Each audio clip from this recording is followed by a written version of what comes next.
자, 제보 사건인데요. 이 저녁 약속 후에 귀갓길에 집 바로 코앞에서 화장 넘어지면서 시작된 사건입니다. 네, 제보자는 40대 남성입니다. 지난 14일 새벽 1시쯤에 이렇게 술을 한잔하고 귀가하는 길에 집 앞 바로 앞에 있는 보도턱에서 넘어졌다고 합니다.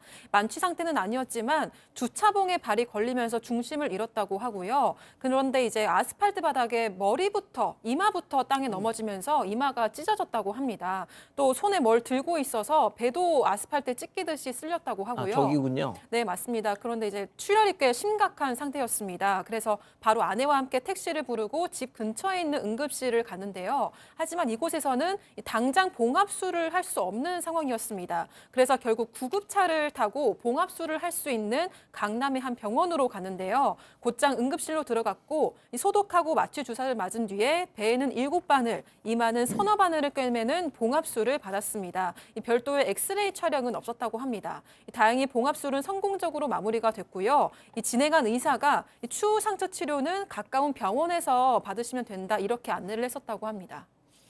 자, 하필이면 얼굴 그것도 이마 이 정중앙이 착 찢어지셨으니까 얼마나 아프셨겠어요. 그래도 수술 잘 하셨고 봉합도 잘 하셨으니 이제 아물기만 하면 되겠지 싶었는데 또 다른 문제가 생깁니다. 네, 제보자는 봉합술로 이제 주말을 쉬고 그 다음 월요일 날 동네 정형외과에 갔어요. 왜냐하면은 머리에 출혈이 있을 수도 있고 미세 골절이 있을 수도 있으니까 지금이라도 이제 엑스레이 한번 찍어봐야겠다라고 하고 엑스레이를 찍었어요. 근데 엑스레이를 찍고 나니까 결과에 이마에 뭐가 이렇게 이물질이 보이는 거예요. 그래서 이게 뭐지? 그랬더니 정형외과 의사가 하얀 원래 거요, 저거. 있던 네네. 저거 석회질이나 아니면 뼈 조각일 수 있다라고 얘기를 하면서 봉합한 의사가 봉합은 잘했으니까 너무 걱정하지 말고 이제 일단 치료를 다 잘 받자라고 하신 거예요. 그래서 단순히 다쳐서 부은 거겠지라는 싶은 마음에 그냥 두고 치료를 받았습니다.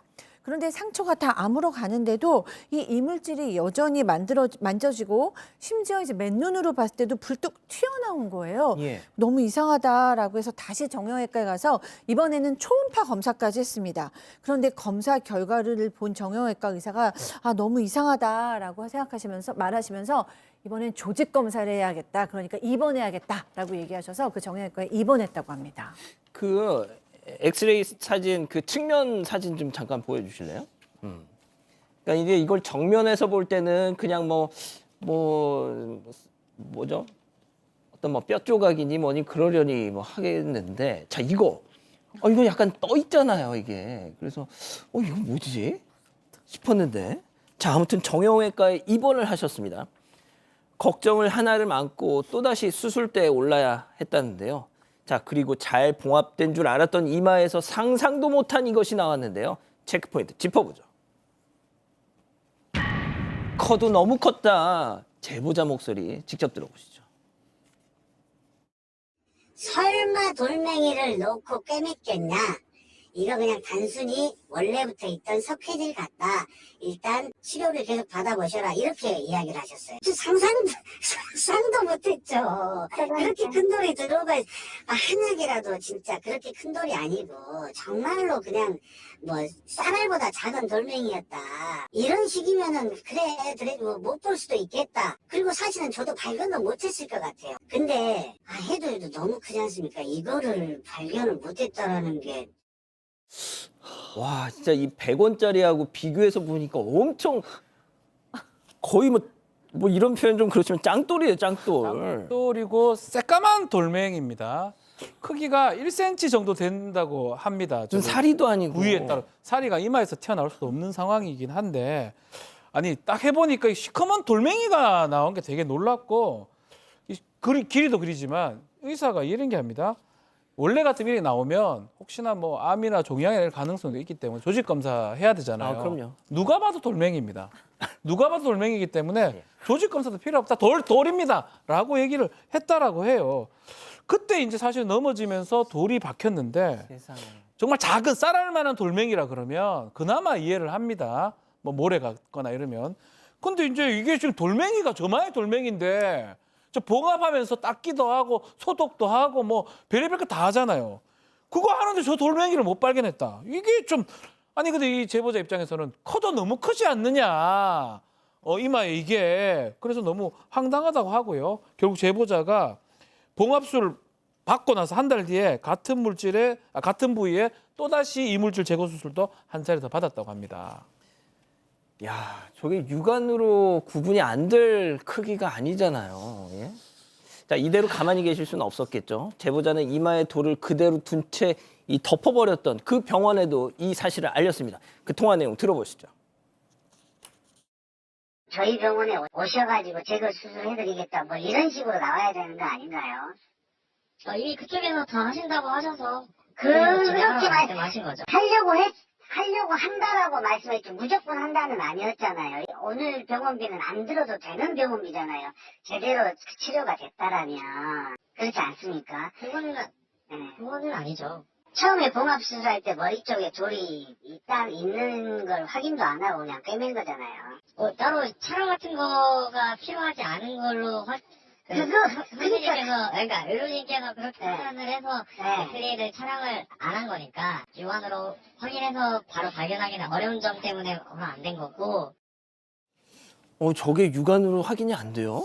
글쎄요, 일단 그때 당시 상황을 제가 정확히 알 수 없으니까 하여튼 지금 제보자분의 어떤 주장에 따르면 일단 저 돌이 있다는 거 돌이 수술을 하고 나서 나중에 연락을 취했다라고 합니다. 그랬더니 나중에 아니라 처음에 그랬더니 이제 처음 시술했던 봉합술했던 병원에서 그러면 근처 병원에서 그냥 치료 잘 받으세요라고만 했다라는 거예요. 그러고 나서 나중에 보다시피 이제 뭐 이렇게 뭐 찾아와 보라는 등 뭐 그 피해 부분을 뭐 보상을 해준다든지 이런 얘기는 전혀 없었다라는 거고, 그리고 이제 시술 다 끝나고 나서 연락을 했더니 아니 그러면 처음부터 찾아오든지 아니면 이쪽에 왔으면 제대로 좀 치료를 해주거나 할 텐데 그냥 그쪽에서 치료를 받으셨지 않았냐. 지금 이 상황에서는 우리가 지금 따로 해드릴 수 있는 건 없다라는 입장이라는 겁니다. 자, 박 교수님. 네. 사실 좀 이해가 되지 않아요. 그걸 발견하지 못했다는 것도 그렇고, 저는 제보자께서 얘기하시는 게 이제 설득이 되거든요. 왜냐하면 이 봉합술에 55만 원이 들었는데 이 제거하는데 지금 한 150만 원 정도가 드셨다는 거예요. 근데 얼마요? 150만 원. 아이고야. 네, 그러니까 봉합술에서 거의 3배가 들은 건데 사실 이 돌멩이만 들어가지 않았어도 아니면 빼냈어도 이 제거비는 안 들었을 거 아니냐. 근데 사실 이제 뭐 비용도 비용이지만 그 사이에 너무 고생도 하셨잖아요. 아프고. 그러니까 이제 제보자께서는 억울하시고 전화를 했을 때 도리어 그 병원에서 그러냐. 그럼 빨리 와라. 제거를 빨리 해드리겠다. 여기서 수술해드리겠다. 라고 얘기라도 하셨으면 갔었을 텐데 그것도 아니고 그럼 그냥 동네에서 잘 제거하세요 라는 식으로 얘기했으니까 그것도 납득이 안 된다라는 얘기를 한 거예요. 그래서 지금 제보해 주신 분께서는 의료분쟁조정중재원의 신청서를 작성해 놓은 상태라고 합니다. 저희 제작진도 그 해당 병원의 입장이 궁금했어요. 그래서 예. 연락을 시도했는데 답변이 오지를 않았습니다. 자, 뭐 방송이 나간 이후라도 만약에 병원 측에서 이제 따로 좀 주실 말씀이 있으면은 좀 연락을 주셨으면 좋겠습니다. 변호사님 양 변호사님 이거 좀 어떻게 될까요? 일단 지금 이 의료와 관련된 부분은 생각보다 결과만 놓고 이렇게 단정적으로 말씀드리기는 어렵습니다. 보통 이런 겁니다. 지금 제가 왜 이렇게 단정적으로 말씀드리기 어렵다 그러면 그때 다치셨을 때 환자의 상태가 어땠는지, 그리고 그 상태에 맞춰서 해당 봉합술을 한 병원의 의사 입장에서 봤었을 때는 추가적으로 그 뭐 돌 같은 것을 보지 못할 만한 사정이 있었는지 이런 것까지 알아야 되거든요. 그게 기준입니다. 보통 일반적인 당시 현재 의료기술로 봤었을 때 이 정도라면 봉합만으로 끝났을 거다라고 다른 의사도 본다라면 과실이 없는 거고, 다른 의사가 의료기록지 그때 진단서 같은 게 있을 거 아니에요. 그걸 보고 나서 이 정도로 부어있고 이 정도 크기면 엑스레이 촬영을 하는 게 정상이다라고 하면 의료 과실이 되는 겁니다. 양 변호사 말씀이 맞습니다. 그럼에도 우리 의료 과호 소송할 때 이 의료 과실 판단 기준 중에 하나가 일반인 판단 기준이 있어요. 누가 보더라도 돌멩이 저게 들어가는 게 말이 됩니까? 그래서 이거를 이렇게 일반적으로 뭐 어떤 감정도 하고 해야 되지만 판사한테 많이 갔을 때 판사가 돌 들어갈 만하네 이런 판사는 제가 봤을 때 없거든요. 그 상황은 분명히 봐야 되지만, 그렇기 때문에 소송을 하게 되면 좀 더 유리한 결론이 날 가능성도 있지 않을까 생각이 듭니다. 그렇군요. 알겠습니다. 진실추적자 사건 반장, 여러분을 사반 가족으로 초대합니다. 아래 구독 버튼을 눌러주세요.